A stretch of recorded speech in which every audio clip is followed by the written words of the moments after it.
the story of Manna and Salwa for Hazrat Essa A.S.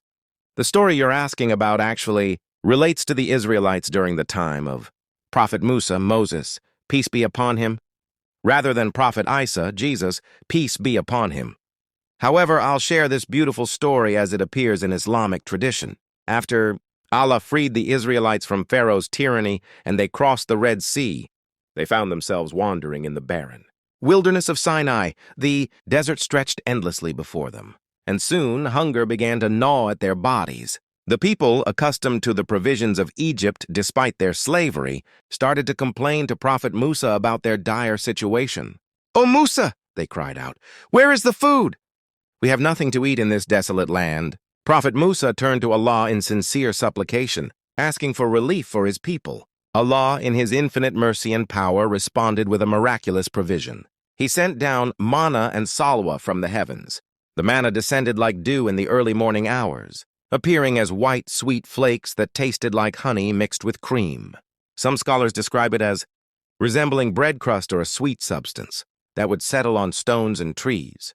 The salwa were birds described as quails that would fly low and settle around the camp, easy for the people to catch without effort or hunting. Allah commanded through Musa, "Eat of the good things we have provided for you." This divine sustenance required no farming, no labor, no cooking. It was pure mercy, arriving fresh each day except on the Sabbath, when a double portion would come the day before. Yet despite this extraordinary blessing, many among the Israelites showed ingratitude. They grew tired of the manna and salwa, complaining that they wanted the variety of foods they had in Egypt: lentils, cucumbers, garlic, and onions. They had forgotten that those foods came with the bitter taste of slavery. Prophet Musa was grieved by their ungratefulness. Allah had freed them from bondage, parted the sea for their escape, and now fed them food from heaven itself. Yet they longed for the inferior provisions of their former captivity. This story holds profound lessons for believers across all times. It teaches us about gratitude for divine blessings, even when they come in forms different from what we desire.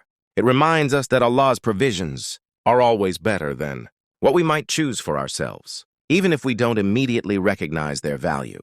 The manna and salwa symbolize Allah's continuous care for those who believe in Him, His power to provide from unexpected sources, and the test that comes with every blessing: will we be grateful or will we complain?